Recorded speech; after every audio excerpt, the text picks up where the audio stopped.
Presenta Miguel Rivadeneira. Los protagonistas, las entrevistas, la búsqueda de la verdad.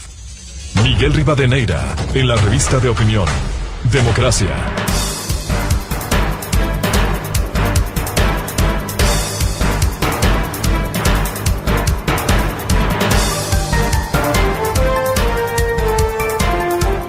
(7:49) en el territorio continental ecuatoriano, buscando la verdad en la revista de opinión Democracia.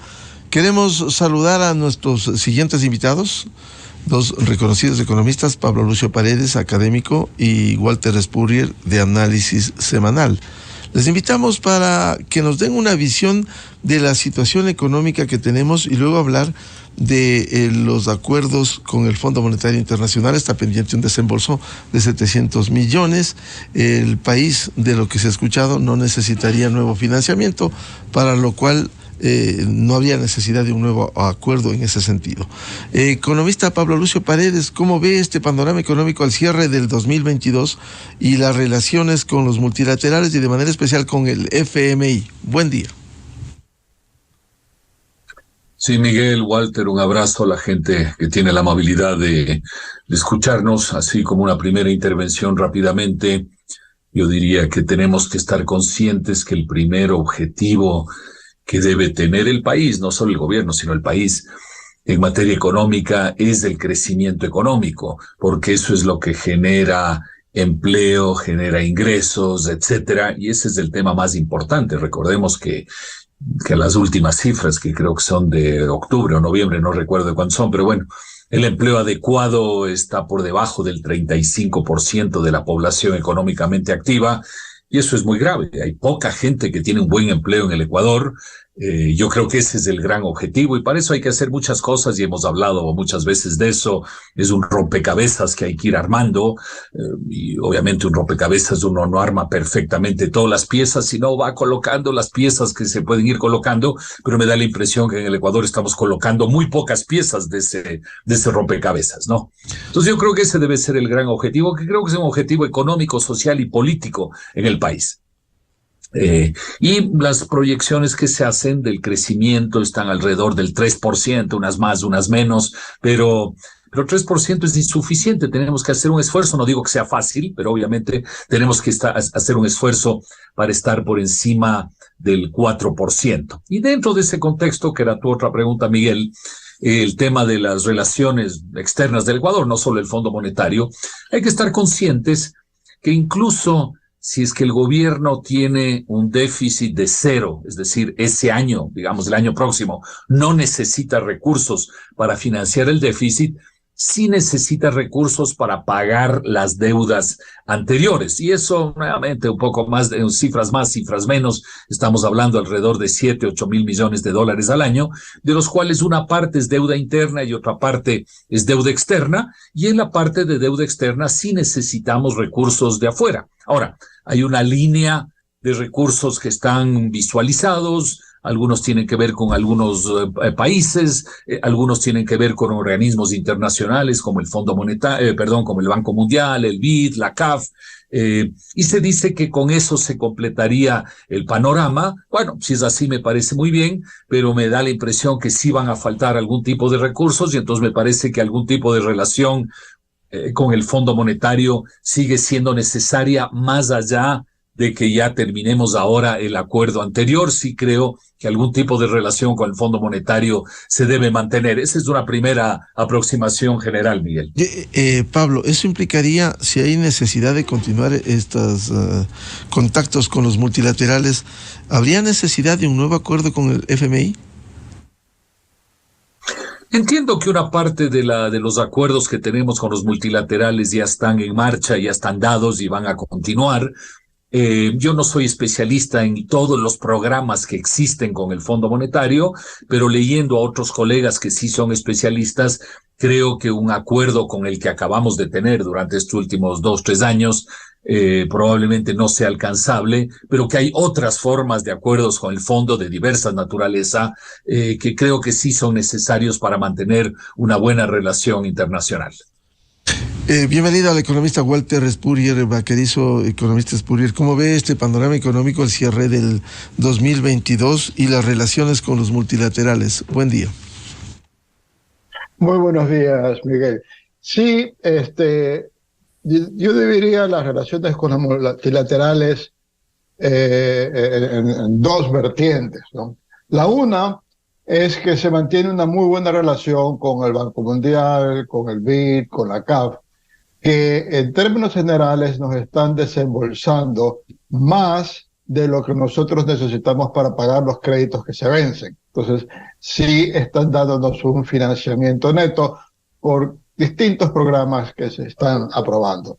Con el fondo, en efecto, como dice Pablo, nosotros ya, este último acuerdo que tenemos con el fondo, que el día mañana toca una sesión formal en que va a aprobarse el informe que presentó la misión que visitó el Ecuador, de que el Ecuador está cumpliendo con el programa, a pesar que en las reformas estructurales no ha estado cumpliendo, pero como eso ya está programado, eso se va a aprobar y se va a desembolsar los 700 millones.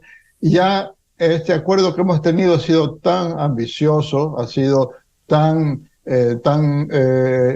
dispuesto el fondo a darnos el tope de nuestro cupo, que ya el fondo no nos puede dar más dinero. Sin embargo, hay otro camino, hay otra solución. Recordémonos que no hace tanto tiempo, de que durante la pandemia, el Fondo Monetario emitió, ellos tienen su moneda, derechos especiales de giro, emitió ese dinero y entregó a todos los países para que dinamicen la economía y no haya una gran recesión mundial. Y los países desarrollados, los que tienen monedas duras, no necesitaron ese dinero. Dólares, euros, yenes, etcétera, y lo pusieron en un fondo para prestar a países que tengan programas, sobre todo para cambio climático, ese tipo de cosas que ahora apoyan mucho los organismos multilaterales, y para países pequeños o por montos relativamente pequeños que llegan a algo así como hasta 1.300 millones de dólares. Pero la condición para dar esos préstamos es que hay una supervisión del Fondo Monetario. Entonces, lo que vamos a firmar con el fondo, a no ser que se haya cambiado la opinión, es un acuerdo en que el fondo nos va a supervisar y sobre todo, supongo, las cosas que hemos incumplido, como que Petroecuador, CELEC, que ahora están en problemas, no tienen auditorías, seguro social, etcétera. Y con esa supervisión vamos a tener acceso a esos 1.300 millones de dólares. Entonces, eso nos va a ayudar al financiamiento. Ahora, retomemos el punto que decía Pablo, ¿no? El punto que decía Pablo, y que el país necesita crecer. Pero estamos en la situación de que venimos arrastrando una situación fiscal muy dura y la vamos tratando de resolver. Y la previsión que vemos en las cifras fiscales para este próximo año, que incluso el presidente de la República destaca, en algo va a bajar la deuda pública. O sea que por fin vamos a reducir la deuda. Ahora, es positivo reducir la deuda, pero eso significa que de la plata que estamos recibiendo, en lugar de invertirla, estamos pagando deuda. Eso ayuda a la estabilidad fiscal, pero va en contra del objetivo de crecimiento económico, porque es dinero que no va a ir a la inversión pública. Por lo tanto, de alguna manera va a haber que destrabar los mecanismos que tornen, que impidan o que desestimulen que haya inversión privada en el país. Ha habido mucho anuncio del presidente de inversión privada, reuniones aquí, reuniones allá, firma de contratos de inversión, pero al final las cosas no se concretan. Entonces, si las cosas no se concretan y hasta ahora no se han concretado inversiones importantes, el asunto es que vamos a tener este tipo de crecimiento muy pequeño, que además, debido a las nuevas tecnologías, muchas de las nuevas inversiones vienen con pocos empleados. No vamos a tener crecimiento de empleo formal de manera importante. Y a las finales, cuando termine este gobierno y empiece el próximo, nos vamos a encontrar con ya vencimientos de la deuda que se reestructuró se le perfiló durante la época de Lenín Moreno, y no vamos a tener cómo pagar eso. Y los agentes externos están viendo esa situación y por lo tanto piensan que el Ecuador todavía no ha tomado los pasos necesarios para salir de la crisis. Todo esto nos lleva a pensar en que de alguna manera tenemos que destrabar las cosas para permitir que el país crezca, y los que están en la oposición no deben estar pensando que es que por lo van a favorecer a Guillermo Lasso y que por eso tienen que trabar las cosas. La gente de la administración pública tiene que sentarse y decir, necesitamos esta inversión, no podemos seguirlas trabando, y así sucesivamente, porque de lo contrario, si hacemos una previsión pasiva en función de las cosas como se han venido dando hasta ahora, el crecimiento va a ser muy lento y no vamos a regresar a una etapa de prosperidad en el futuro próximo. Y como economista Walter Spurrier, precisamente lo que usted ha insistido, ¿cómo destrabar las cosas en el país? ¿Qué hacer para que crezcamos a un porcentaje mayor, que enfrentemos el desempleo de una mejor manera? ¿Cómo destrabar esto? Bueno, yo creo que por una parte no he visto suficiente ejecutividad en el gobierno. No veo que en la administración pública se esté cumpliendo con las metas que le ha puesto el presidente, y que el presidente de alguna manera no está insistiendo en destrabar el movimiento en el sector público. Le doy ejemplos, ¿no? Desde el punto de vista de donde más inversión puede venir es en el sector minero y petrolero, porque ahí las inversiones son muy importantes y se generan grandes inversiones y significa futuro un gran incremento de exportaciones y de ingresos fiscales. Y hay acuerdos con la CONAIE que significan que se va a pasar revisión sobre todos los contratos petroleros y mineros que se han firmado, no se sabe a dónde se va, las empresas temen invertir porque aparentemente el gobierno puede estar hasta reviendo los contratos que se han firmado. Eso como que no está claro. En el sector petrolero deberíamos estar firmando contratos. Vemos el ambiente internacional en que estamos, ¿no? En Colombia ha habido una buena producción petrolera en base sobre todo a empresas pequeñas. Y de pronto Petro dice, yo no quiero petróleo. Entonces, lo lógico es que esas empresas diversifiquen sus inversiones y se van al Ecuador. A lo mejor no son empresas grandes, pueden manejar campos pequeños, pero no vemos que eso tampoco se esté moviendo. Eso tampoco se está moviendo. Luego, el gobierno mantuvo un programa de inversiones público-privadas. Cierto es que pensó un cambio de ley y ese cambio de ley no se dio, el Congreso se lo tiró abajo, pero con la legislación vigente debe haber lo posible para que haya esas inversiones público-privadas. La idea de la inversión público-privada, un ejemplo el más sencillo es el de las carreteras con peaje. Significa que los privados hacen las inversiones que normalmente es el sector público, porque el sector público no tiene plata.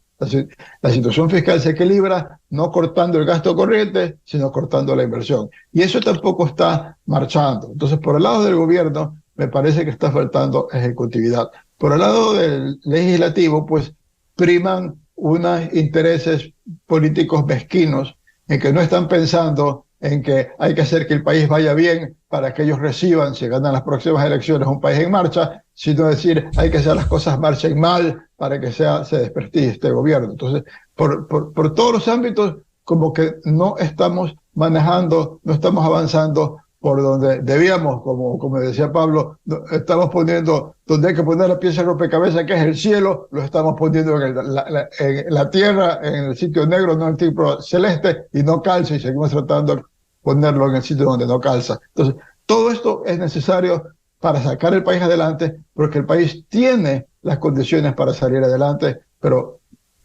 todo esto está trabando la salida. Vuelvo con el economista Pablo Lucio Paredes. ¿Cómo destrabar esta situación, como sostiene Walter Spurrier, a fin de mejorar el crecimiento económico, que haya mayor inversión, que permita fortalecer la generación de empleo pleno en el Ecuador? ¿Cómo destrabar esto, Pablo? Bueno, sí, el problema que tenemos en el Ecuador es que no logramos destrabarlo porque hay muchos intereses políticos y de otra naturaleza que lo impiden. La pregunta que podemos hacernos es qué cosas dependen del entorno político, en particular de la Asamblea, qué cosas dependen, como decía Walter, de los acuerdos a los que se ha llegado con la CONAIE, qué cosas se pueden hacer directamente sin pasar, digamos así, a través de estas negociaciones políticas como tales. Y quizás lo que se puede hacer es identificar las diversas cosas que hay que hacer. La una lo acaba de señalar Walter, que es el tema petrolero y minero, que evidentemente es un tema fundamental. Ahí hay una serie de trabas, en particular por los acuerdos con la CONAIE y otras cosas. Pero yo me imagino que si hay acciones que el gobierno puede emprender, el propio gobierno había hablado al inicio de que iba a subir a la producción a 1 millón de barriles, lo cual era bastante irreal en sí mismo, y luego uno dice, bueno, pero si no es 1 millón, que sea la mitad, que se llegue a 750,000, pero eso tampoco parece muy posible. Bueno, pero entonces por lo menos recuperamos en algo la producción, ¿no? Y lo mismo el tema de la minería que hay que impulsar. Entonces ahí yo creo que hay partes que dependen del entorno político, hay partes que el gobierno podría hacer directamente, en fin, pero me parece un campo muy importante. Otro campo muy importante que depende de la acción de gobierno, es algo que se acaba de señalar y es fundamental, es que tiene que haber una reforma de fondo del Estado ecuatoriano, ¿no? Seguimos teniendo una enorme cantidad de gastos improductivos, innecesarios, inútiles, podemos poner el calificativo que querramos, de trámites inútiles, de instituciones inútiles, de exceso de personal, en fin, y eso hay que estar conscientes que es un lastre para la economía ecuatoriana, ¿no? Es como que la economía tiene que moverse a pesar de tener que estar jalando, digamos, con todo y empujando todos esos gastos innecesarios, y ahí no hemos visto muchos avances. Yo en la vida personal no veo avances de nada, yo sigo haciendo los mismos trámites de siempre, las mismas complicaciones de siempre, la misma burocracia de siempre, la misma corrupción de siempre en los trámites, en fin, no veo ningún avance, y ese es un campo fundamental que depende del gobierno, no depende de los agentes políticos, digamos así. Se ha hablado mucho desde hace años de la famosa presupuestación base cero, que es coger cada institución y hacerse la pregunta, ¿esta institución sirve o no sirve? ¿Tal programa sirve o no sirve? ¿Tal proyecto sirve o no sirve? Y simplemente, si no sirven, eliminarlos, que es contrario a la lógica de gobierno en la cual uno dice, ya existe este programa, bueno, pues entonces hay que continuarlo, ya que existe, hay que seguirlo, no más. Entonces yo creo que ahí en la reforma del Estado hay todo un campo importantísimo. El tema de la reforma laboral, sí, es un tema que depende del entorno, digamos, de decisiones políticas, pero todos estamos claros que hay cosas en materia laboral que el gobierno sí las puede hacer y que yo sepa no se ha dado ningún avance en esa dirección. Hay el tema de la seguridad social, que es un tema complicadísimo desde todo punto de vista, pero en el cual hay que ir trabajando, hay que ir avanzando. Hay el tema de los tratados internacionales que el gobierno está avanzando. Se dice que el tema de México ya está cerca de ser concluido, con lo cual se abrirían las puertas de la Alianza del Pacífico. Con Estados Unidos también ha habido cierto tipo de avances. Se ha hablado mucho de que el Ecuador se convierta en un hub financiero, es decir, atraer más banca internacional a que venga a competir en el mercado ecuatoriano. Que yo sepa, no se ha dado ningún avance en esa dirección. En fin, entonces yo creo que hay 7, 8 piezas del rompecabezas que son muy importantes. Nadie pretende que hagamos las 7 u 8, que pongamos las 7 u 8, pero si logramos poner 2, 3 de esas piezas, es un avance importante para el Ecuador. Y varias de esas piezas, unas son políticas y otras no lo son, dependen de la voluntad del gobierno. Pablo, ¿y qué hacer con esos puntos que señalara Walter Spurrier? Sectores como el petrolero, Petroecuador, la minería, el seguro social, sigue a la deriva y cada vez peor. No hay buenas perspectivas, ni siquiera está integrado a plenitud el Consejo Directivo. Sí, por eso te decía una descripción de cuáles son las 6, 7 piezas del rompecabezas, que es el tema petróleo, el tema minería, el tema reforma del Estado, la reforma laboral, la seguridad social, la apertura al mundo, el atraer banca internacional al Ecuador. Muchas de esas cosas son difíciles, pero esos son, digamos, eso y algunos más, son esas piezas del rompecabezas que tenemos que armar. Como digo, no podemos armar todas, pero hay que ir poniendo 1, 2, 3 piezas. Unas dependen del contexto político, otras dependen de la voluntad del gobierno. Entonces yo creo que hay que ir avanzando en algo, ¿no? Y francamente yo veo que avanzamos en bien poco.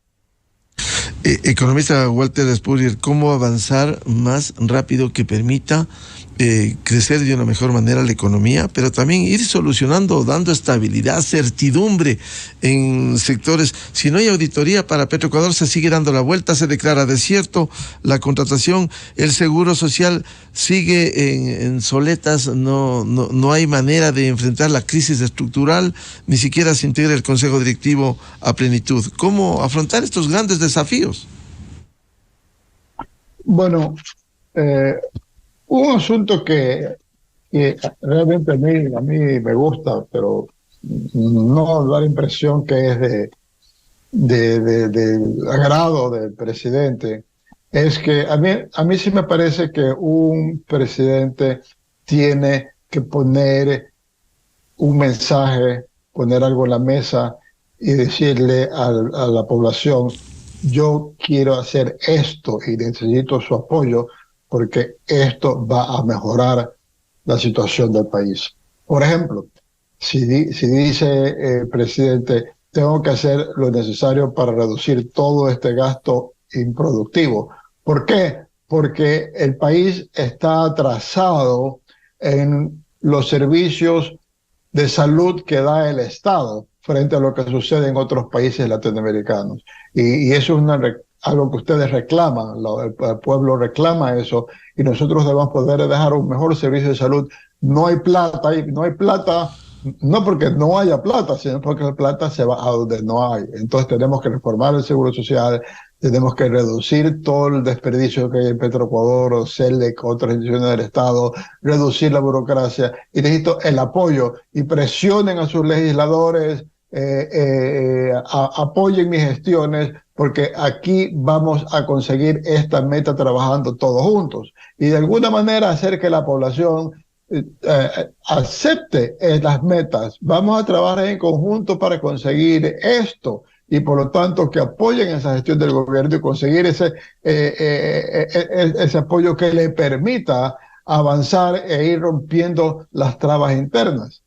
Ese yo pienso que es una de las maneras, ¿no?, de concitar que la sociedad se mueva, porque hoy en día la sociedad no recibe ningún mensaje de esa naturaleza. No es que yo esté de acuerdo con la manipulación que hizo de la opinión pública Rafael Correa con sus sabatinas, pero ahora hemos llegado a otro extremo en que realmente no se sabe hacia dónde nos lleva el gobierno, y eso incide en una baja popularidad del presidente, a pesar que él está trabajando permanentemente y consiguiendo objetivos en lo que avanza, está peleando en el asunto de las cárceles, etcétera. Pero tiene que haber eso, y tiene que haber también eso para entrar también a mover a esa burocracia que traba. Mucho escucho yo que esencialmente lo que sucede es que pues una burocracia heredada del correísmo, que Lenín Moreno no la purgó y sigue allí, y que por lo tanto quiere que fracase el gobierno y boicotea las cosas que hace el gobierno. Entonces se requiere una mayor también proactividad por parte del gobierno de superar, sacar esos malos elementos, desplazarlos, mandarlos a algún otro lado si no los puede despedir, y poner gente que esté convencida de sus planes y saque las cosas adelante. Y con unas cuantas piezas, como dice Pablo. Fíjense, vemos en esto del sector minero. Se logró destrabar unos años atrás 2 proyectos, y hoy en día son el 4º rubro de exportación. 2 proyectos que hay. Y el Ecuador podría tener 20 proyectos. No, 2 proyectos mineros no es nada para un país que esté ubicado en los Andes, que es la Arabia Saudita del cobre, digamos, ¿no? Y si hubiera más proyectos que salen adelante, ¿qué le dicen eso a los agentes privados? El agente privado, todos somos agentes privados. Cuando nosotros estamos pensando en comprarnos un apartamento o un automóvil o poner un negocio, todos somos agentes privados. Estamos pensando en qué es lo que va a pasar. Y si de pronto vemos que se están dando cosas que el país va a mejorar, nos entusiasmamos e invertimos. y creamos empleo y salimos adelante. Eso es el asunto de las expectativas. El gobierno, al no haber avance en estas cosas, no crea esas expectativas y entonces no nos estimula a los ecuatorianos y a emprender y a salir adelante con estos emprendimientos, con estos proyectos e incluso con estas compras que podemos estar haciendo. Y si nosotros salimos a hacer esas cosas, los extranjeros vienen atrás porque los extranjeros se fijan en lo que hacen los nacionales. Entonces, ese es un asunto. Tiene que ponernos metas, tiene que avanzar esas metas, tiene que ir consiguiendo ciertos avances y eso va a hacer que haya un enorme empuje de la sociedad y que nos saque de este entrampamiento en que nos encontramos. En ese sentido, lo que se necesita son certezas, seguridad jurídica, economista Walter Spurrier, y vemos que eso pudiera incidir, a diferencia de países como Colombia y Perú. Perú está pasando una crisis profunda en lo político. Sin embargo, cuando uno revisa los indicadores y compara con el Ecuador, el tema de minería es uno de ellos, simplemente ve que de alguna manera continúa ese desarrollo sin que se contamine la política con ese desarrollo económico. Bueno, yo tengo un criterio sobre eso, que es mi criterio personal. No sé si todo el mundo lo comparta, pero lo que sucedió en el Perú es que con el éxito de la política económica de Chile, que estableció Pinochet con su ministro Hernán Vichy, en circunstancias en que siempre ha habido un conflicto más vivo antes entre Perú y Chile, Fujimori, que fue electo como un presidente populista, tomó el programa de gobierno de Vargas Llosa e implementó una apertura económica. Paralelamente hubo corrupción, ¿no? Pero sacó un programa de política económica.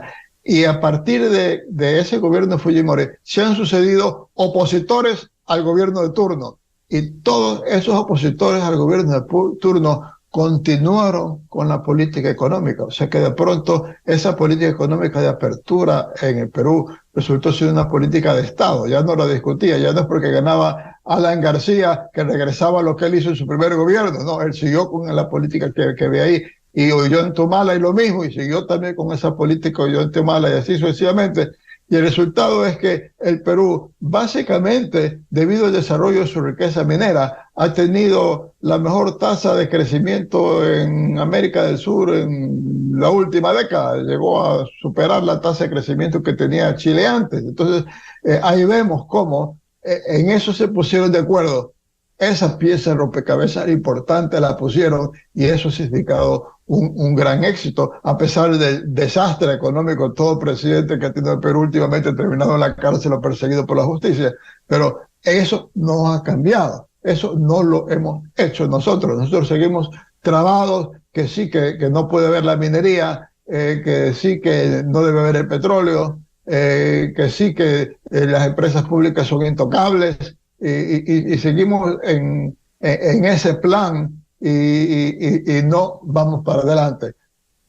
Quizás el presidente tiene que tratar de hacernos cambiar esa manera de ver las cosas y impulsarnos y liderarnos en un camino que nos permite destrabarnos. Economista Pablo Lucio Paredes, con este ejemplo del Perú, ¿cómo dar estabilidad institucional que permita el desarrollo económico, que dé certezas, que dé seguridades? Mira, tiene que ver con la incapacidad que tenemos en la sociedad ecuatoriana de ponernos de acuerdo.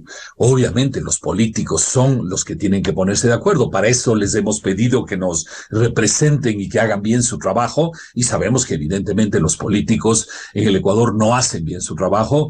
En lugar de estar pensando en cómo intercambiamos opiniones, visiones y nos ponemos de acuerdo en una cierta ruta, lo que cada uno está pensando es cuál es mi interés personal o cuál es mi interés de mi grupo, y muchos desgraciadamente lo que están pensando es si al Ecuador le va mal estos años, no importa, lo cual es gravísimo, obviamente, no le importa si al Ecuador le va mal porque yo me posiciono para las elecciones del año 2025, ¿no? Entonces yo creo que la visión de los políticos es muy mala. Pero digamos, tenemos que encontrar los mecanismos para poder avanzar más allá de eso, ¿no? E insisto, hay cosas que el gobierno puede hacer que van más allá de los acuerdos políticos en el Ecuador.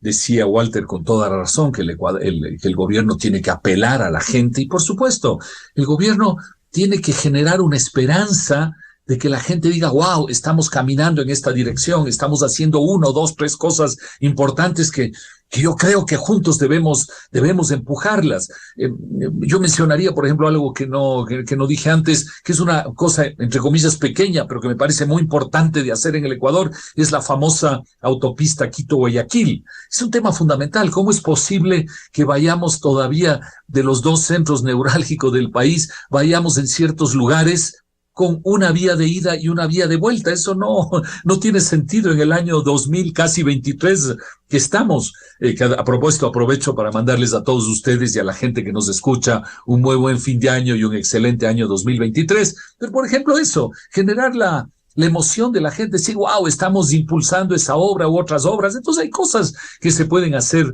desde el gobierno que son fundamentales. Sí, el esquema, como dice Walter, el esquema del Perú arrancó con Fujimori y se ha mantenido ya 30 años aproximadamente, y los que han venido después han dicho, caramba, esto veo que está teniendo resultados, así que yo sigo impulsando, pero yo también soy de la idea, quizás errada, de que los últimos años de problemas políticos en el Perú sí le pasan factura a la sociedad peruana. No es que uno dice, la política está separada de la economía. Yo no creo.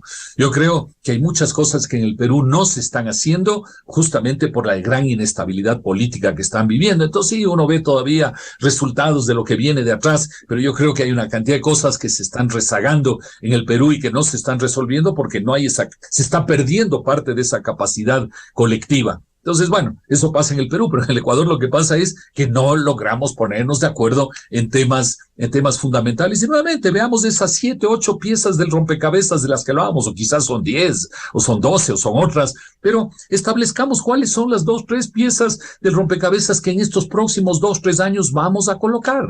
Vamos juntos a trabajar el tema de la seguridad social, o vamos juntos a trabajar el tema de la minería, o juntos vamos a empujar tales cosas. Bueno, pero hay que hacer eso. Si no estamos ahí, que hacemos una cosita por aquí, una cosita por allá, pero no hay esa visión y ese empuje de país, que es en parte responsabilidad del gobierno, por supuesto, pero es en parte todos los ecuatorianos poder mirar en una cierta dirección. La reforma laboral, lo que yo llamo una reforma laboral de sentido común, ¿no? Es algo en los cuales yo estoy seguro que el 80% de los ecuatorianos estaríamos de acuerdo en cosas sensatas, y ese es un tema bien importante para poder empujar el mercado laboral, que es algo tan fundamental, empujar el mercado laboral. Es decir, hay que escoger esa 1, 2, 3 cosas que juntos los ecuatorianos las empujemos, y me permito insistir en la famosa autopista Quito-Guayaquil, que me parece que es un tema que la verdad es que juntos deberíamos empujar, porque insisto, no puede ser que en ciertos lugares entre Quito y Guayaquil circulemos con una vía de ida y una vía de vuelta, no puede ser. El tema de la reforma laboral, Pablo, tan necesaria, tan fundamental, pero lastimosamente no llega, no ha habido cómo. Otro año que se ha desperdiciado para lograr esa reforma laboral. Y si hay más de un 80%, como cita Pablo, que estaría consciente de eso, sin embargo hay una pequeña élite política que no da paso, y ellos son los que deciden.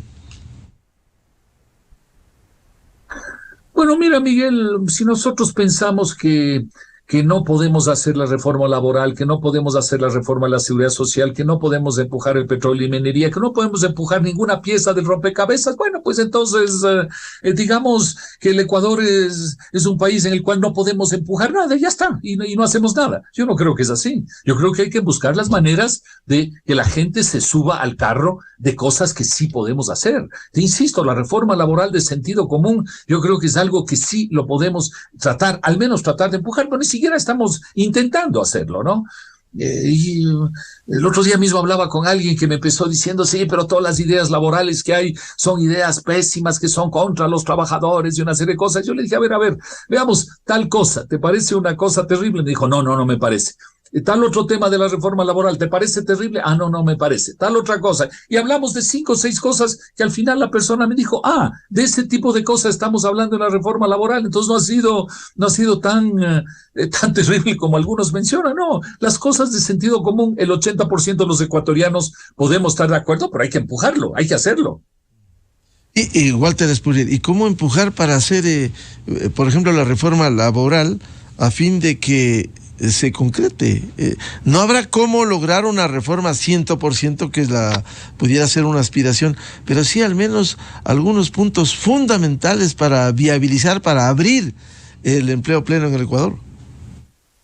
Bueno, acabamos creo yo, de perder una buena posibilidad de incluir una pregunta de la reforma laboral en la consulta popular. Así es. Que aparentemente el gobierno pensó que iba a haber un no y que iba a arrastrar el no a las otras preguntas. Pero dentro de este tema que yo inicié y que Pablo ha elaborado más sobre la guía que puede hacer el presidente en distintos temas, tenemos un caso en algo que sí lo está haciendo. En este caso, por ejemplo, en de haber pedido que haya la extradición para narcotraficantes nacionales, comenzó a haber toda una oposición, sobre todo del correísmo que defendía, se ponía del lado de los criminales en este caso, considerando que era pues una violación de la soberanía, etcétera. Pero de pronto el presidente comenzó a tratar ese tema y se vio de que logró concitar un apoyo de la ciudadanía que está desesperada por la delincuencia, y la oposición tuvo que cambiar de punto de vista. Y no, sé que aparentemente eso sí va a pasar también en la consulta popular. No es un tema central en lo económico que estamos hablando, pero ahí vemos algo que está similar a lo de la reforma laboral o la minería, los petroleros o el seguro social o Petroecuador o Selec, de que se considera intocable. Ahí ya está logrando mover la opinión pública en un sentido en que va a conseguir esa reforma. Entonces, yo sí pienso que un presidente tiene que liderar los temas. Este presidente llega al poder con un programa económico, tuvo que modificarlo en algo para poder ganar en la segunda vuelta, pero él tiene que decir, esto es lo que yo propuse, esto vamos a trabajar, esto vamos a conseguir, esto me tienen que apoyar, y tiene que ponernos a todos nosotros a remar en ese sentido. Arrinconar la oposición en la Asamblea con la opinión pública a su favor, porque si los asambleístas se oponen a algo que la opinión pública está a favor, a las finales eso va a pasar factura en las siguientes elecciones. No pueden tener una posición tan negativa. El presidente ha sido muy, yo diría, muy pasivo de dejarse golpear por la oposición legislativa y no ha mostrado, no ha tratado de mover la opinión pública a su favor. Entonces yo pienso que por ahí tenemos que empezar. Él tiene que liderar con sus puntos centrales de su programa en las cosas básicas, tratar de mover la opinión pública y conseguir las reformas.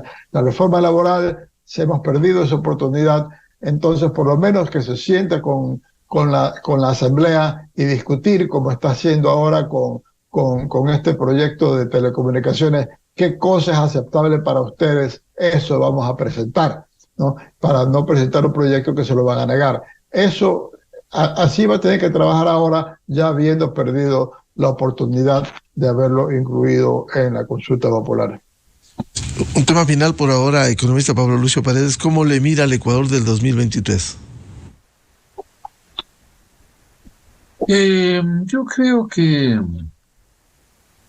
siempre hay una tendencia natural a tener dos visiones. Uno, la visión muy pesimista, incluso a nivel mundial hay toda una corriente de una visión muy pesimista de que el año 2023 va a ser catastrófico, de que la inflación que hemos vivido estos últimos años va a continuar y no se va a poder controlar, de que va a haber una muy fuerte recesión, de que los problemas geopolíticos del mundo se van a empeorar. Y bueno, quizás eso es lo que suceda, ¿no? Puede ser, obviamente, esa visión que se dé. Y si esa visión se da, pues obviamente el efecto en el Ecuador sería muy, muy malo. Tendríamos dificultades en exportar, tendríamos dificultades en recibir remesas porque nuestros compatriotas estarían en problemas en los lugares donde están, etcétera, etcétera, ¿no? O sea, esa es una visión que hay de que el mundo va a estar en muchos problemas y en consecuencia el Ecuador también va a tener efectos negativos en el Ecuador, muy negativos. Y hay la otra visión más, no sé si mejor o no, pero más razonable, de que los problemas en el mundo, bien que mal, se van a ir aligerando en el año 2023 y que no digo que se van a resolver, pero se van a ir aligerando los problemas. Que el año 2023 va a ser menos dramático de lo que algunos dicen, va a ser razonable, ¿no? Y que en consecuencia el efecto en el Ecuador no sería negativo, incluso en ciertos aspectos podría ser hasta positivo, ¿no? Y yo tiendo a inscribirme en esa segunda visión de que creo que el mundo va a estar en una situación razonable el año próximo, no digo fácil, pero razonable el año próximo, que en consecuencia habrá efectos razonables en el Ecuador, y que la economía ecuatoriana seguirá ofreciendo oportunidades al país. Pero, insisto, si no hacemos el tema de las piezas de rompecabezas que hemos hablado, pues tendremos un crecimiento de alrededor del 3%, 2,5%, 3%, por ahí, 3%, y eso me parece insuficiente para resolver los problemas económicos, sociales y políticos del Ecuador, ¿no? Entonces creo que puede ser un año razonable, pero insuficiente frente a las necesidades que tenemos, que es de generar un mejor entorno de vida para los ecuatorianos. ¿No podemos hacerlo? Sí creo que podemos hacerlo. Es una responsabilidad del gobierno, de los políticos, pero también de todos los ecuatorianos, de todas las élites en particular, y creo que ese debe ser nuestro gran enfoque del año 2023, no contentarnos con que sea un año razonable, sino tratar de empujar a que tengamos años mejores. Walter Spurrier, ¿cómo ve finalmente este año 2023? Bueno, normalmente cuando uno trata de prever o trata de ver qué es lo que va a pasar en el siguiente año, uno tiene que descartar, por un lado, a que hayan decisiones malas, catastróficas, un deterioro del manejo de la economía, y tiene que descartar también que de pronto se iluminen los agentes económicos y el gobierno y manejen las cosas mejor. O sea que el escenario central lleva siempre como que continúen las tendencias que se tienen, ¿no? Que se tienen. En este caso, la tendencia del mercado internacional es negativa. Y yo pienso que nos va a pasar factura por lados como, por ejemplo, el encarecimiento del dinero. Muy posible no significa un fortalecimiento del dólar, aunque lo del tipo de cambio es bien difícil predecir, y eso pues nos perjudica algo por el lado de nuestro comercio exterior. Pero por otra parte, un decaimiento de las economías mundiales y que caiga la demanda de las economías mundiales, no creo que nos afecte tanto a nosotros porque vendemos productos, alimentos que son relativamente baratos. Eso afecta a los que producen electrodomésticos, por ejemplo. Entonces, en ese sentido, no creo que el impacto nos va a ser tan duro como a otros países.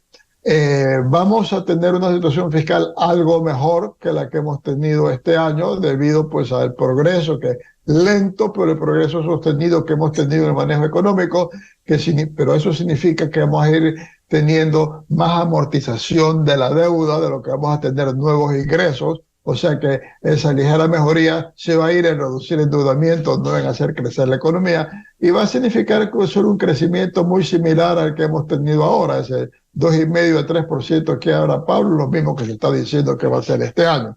O sea, yo estoy viendo un 2023 bajo esta visión pasiva, por decirlo así, muy parecida a la que hemos tenido el 2022 y no el despegue que quisiéramos que se dé.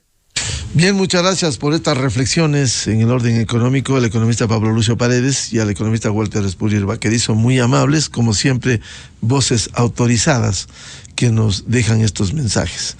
Muy amables, muy buen día. Gracias. Un abrazo a todos y nuevamente un muy buen fin de año y un excelente 2023. Abrazo a todos. Muchas gracias, muy amables. 8:32 minutos en el territorio continental ecuatoriano, buscando la verdad en la revista de Opinión Democracia. Vamos a una pausa publicitaria y tenemos previsto un diálogo con un reconocido jurista ecuatoriano, es presidente de la Corte Interamericana de los Derechos Humanos, el doctor Hernán Salgado Pesantes, para hablar de los temas de la institucionalidad, la constitucionalidad y las acciones jurisdiccionales en el Ecuador. Miguel Rivadeneira en la revista de Opinión Democracia. El mundo está de fiesta. Disfruta de descuentos y promociones exclusivas con Diners